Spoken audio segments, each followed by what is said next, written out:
Hey, congratulations! You have decided to put your home on the market to sell, but you have a major problem. No one's coming to see your house, or maybe no one's even wanting to make an offer on your house. All right, stay tuned. I have three glorious tips for you to help in this situation, something for you to think about and hopefully make some adjustments in. All right, stay tuned.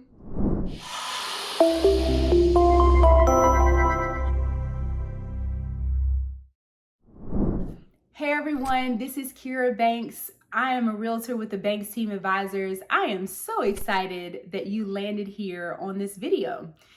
Hey, if you are interested in wanting to connect, be inspired, or even informed to your local real estate market, then you have landed in the right place. Go ahead, click that subscribe button. Also, that nice little red bell there so that you can be notified every time we drop some amazing content. All right, let's dive into our topic of the day and why you came. Why is my home not selling? Before I get into my 3 points, I want to mention something to you that maybe has slipped your mind simply because you want your home to sell. Do not forget your big why. Anytime that I meet with a buyer or a seller, that is my main focus when I'm talking to them and I'm doing a consultation is, why are you doing this? Why are you selling your home? Why are you buying a home? Believe it or not, this is very important and something that you have to remember and keep to the forefront of your mind. Why are you selling? Where are you moving to? Why do you need to move there? And how quickly do you need to be there? All of that's important when it comes down to the 3 points that I'm going to give to you. Okay. So are you moving because you just got a job offer across the United States or maybe even the country in general? Okay. So, and then at that point, your time frame is probably going to be a lot shorter than someone else. Maybe you're trying to upsize, okay? Well, in that case, you may have a little bit more wiggle room of time because you're looking for a bigger home at the same time as well. All right? There's tons of different things I can think of. Maybe you are simply selling because, hey, Kira, to be frankly honest, I need this money, okay? I need the money. Maybe you lost your job. Maybe the bills for the home are just becoming way too much for you. All right, so at that point, you're downsizing, or maybe you're just going to rent. Everybody's situations can be vastly different for why they're moving, but please think about that because that's going to help you in adjusting to these next 3 things that I'm going to talk about. All right, so the first thing I want to get into is, what kind of market are we in? I tell you right now, as I'm even filming this, guys, the market that we have been in for the past almost 3 years has been a seller's market, and it has been absolutely bonkers. Okay, it has not been as fun as it may appear at all. But I also feel like a slight shift is happening and going into a buyer's market. Now, before I get into why to all that, let's just make a little quick review. Buyer's market. All that means is that there's a whole bunch of houses to sell and there are not as many buyers. So they have all kind of options to pick from. So sometimes they may even take their time because they have a lot to pick from. Seller's market is not a whole bunch of houses to pick from, but there are a full mass like blowout there of buyers available, ready, and like pounding down the door to get into your house. Okay, that's the difference. Now, if you've ever wondered what causes this buyer's market or seller's market, there are a few things. Number one, the rates. This is probably like the main thing, right? When interest rates are super low, buyers are coming and they're coming in droves. When they're higher, buyers tend to step back a little bit and say, man, I hate that interest rate. Let me just wait a little bit to see if it's going to go down. But people like sales, okay? They like to be able to pay a little bit less for what they're buying, especially when they know that it can happen because it's happened before, right? Another reason of what causes this whole buyer and seller market is just inventory. Let's just say it's just people are just not interested at the moment of selling their house or whatever. So that inventory happens to be low. So sometimes there's spurts of times where, man, everybody is moving, everybody's needing to make this shift. Okay, so that happens. Thirdly, is the seasonality that we're in.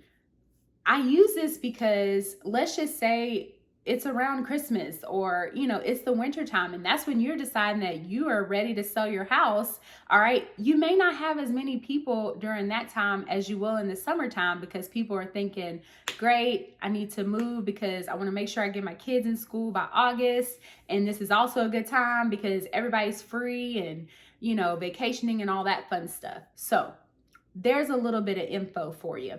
Now, let's go ahead and get into the tips. Stay tuned till the end because I'm saving the best for last, okay? Number 1.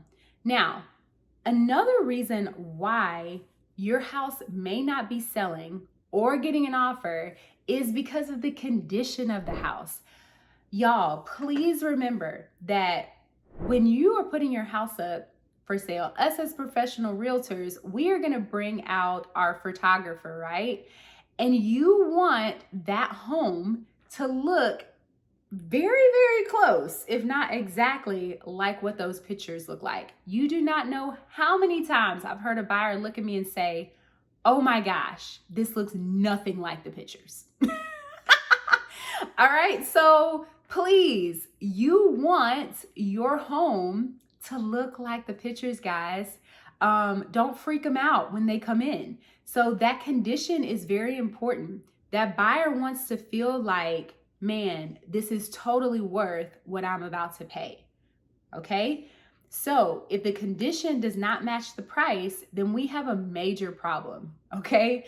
If there are things that you need to do to that home, maybe the agent has even told you, hey, I advise that you do a little paint here, you fix that floor, the hole. There's lots of things, okay, that you have to consider. If you're able to do those things and fix the condition, I'm not even just talking about cleaning. Guys, please clean the house, okay? Make sure you do that. Cleaning and putting a nice fragrance in the home is the most inviting thing that you can ever imagine, okay? It sets the mood. It gets, I feel like, things in the brain going like, man, I want to be here. It feels good. It smells good. It just helps them out so much, okay? So think about that when you think about the condition. Now, if you're not able to do certain things and fix the house up and so forth due to money, I'm going to get into the next part in just a second about that. But do what you can. Do what you can. Even get with your realtor. That's what we're here for. We're here to give creative ideas and ways in how you can present your house in the best manner possible, which is what you want to do. You want to present your home well. Very much so. Very, very well. All right. Last point I have for you is price. Price it to sell. Imagine if there was a triangle. Imagine a triangle. You have the top, the middle, and the bottom. Okay? Imagine those 3 little lines right there. Now, at the top, we have the high price, right? Or what I would call at the top of the market. Then you have the middle, which I call fair market value or the fair price, okay? Then you have the low, okay, or the low price, right? So there are 3 tiers here when it comes down to pricing that home to sell, okay? First things first, guys, you don't want to be at the top of the market. Let me just give you a little bit of insight when it comes down to the buyers of 2020, whenever, okay? I don't know when you're watching this video, but the people of today have so much access to online information that they're not crazy. You can't fool them. So don't try, okay? So they already know what your house in a way is worth, Okay, so don't try to trick them and go higher. One thing I want you to keep in mind is do not price your house according to what you feel you need to make. It's not about that.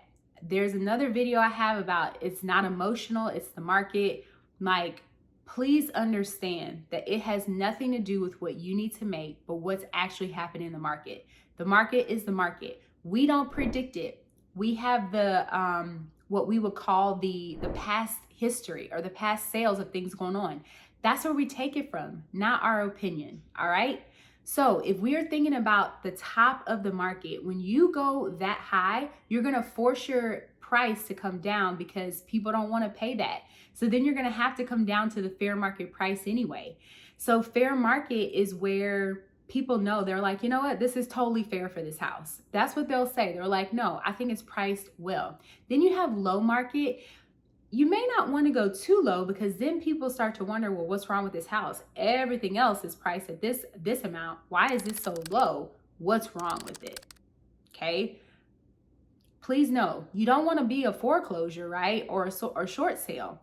If your house is ready, been well maintained and such, go for the fair market value. Okay. Now let's get a little bit into the comps. Okay. More than likely, hopefully, you've done a seller consultation. In those comps, you have gone over, the agent has like picked them and all that kind of stuff for you. And one thing I encourage you to do is review those comps. Now, a little bit. When we pick comps, we look for a few things, right? We're looking at the age of the home, the square footage. We're making sure that we're picking from your neighborhood first, okay? We never want to go outside of the neighborhood unless we just can't find anything. And if we do go outside of the neighborhood, it's only about a half a mile down.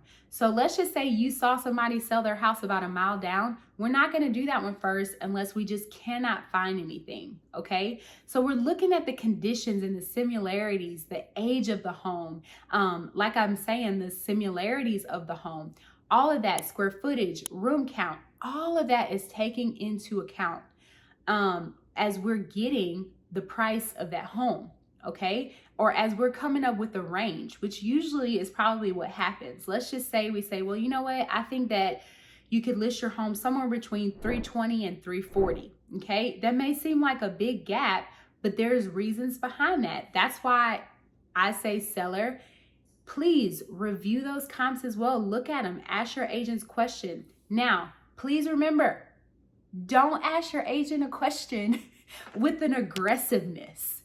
Ask them with an openness, okay? Say, hey, why did you pick this comp? Because from there, you can learn a lot. Or maybe the agent can learn something. You never know. But come in open-minded with why they're doing that. Please don't think that they're trying to take from you or not give you all that you want or need. They're going to give you what the market is. Okay. Now, something else to think about is, I know that maybe you've done a little bit of remodeling, and just because you've remodeled doesn't mean that you're always going to get that money back either.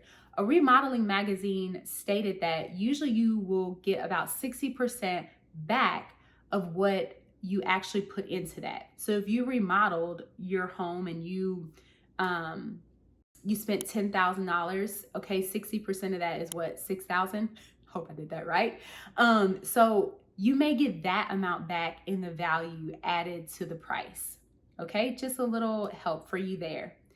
Something else to keep in mind is you may want to implement a price drop. Now, and I say you, but really the agent, this is something that we would do. Don't freak out if the agent presents this to you, a price drop strategy, okay? Because we never know what's going to happen in the market. But if we're not seeing enough traction like we want to within the first 2 to 3 weeks, maybe you're having showings, but you're not having offers, okay? Or you're just not having showings at all within 2 to 3 weeks. You never know. A nice little price drop, maybe even a little drastic one, can help drive those customers and clients through your door to give you an opportunity to even get an offer, okay? So keep that in mind. I will put a link below to something that can help you. when it comes down to thinking about selling, or maybe you're in the middle of selling, you can find different ways, right, to get comps and stuff for your house. There's online ways. We have our website that I can share that you can get that. There's obviously a CMA from a realtor. And then there's an appraisal from an appraiser if your house is just that unique of a property and we need to go a little bit deeper. Okay? All right. Man, last thing that I want to leave you with is you really want to make sure that your house is the most attractive, okay, to all the buyers that are out there. And you want to do the things that are going to attract those buyers. Create some competition here. You don't want to fight the competition. You want to create competition. I hope this video helped you in your pricing strategy and your condition strategy and understanding the market in general. All right. Your home will sell, but you have to do the necessary things to help it sell. I hope you have an amazing day and thanks so much for watching. Talk to you soon. Bye.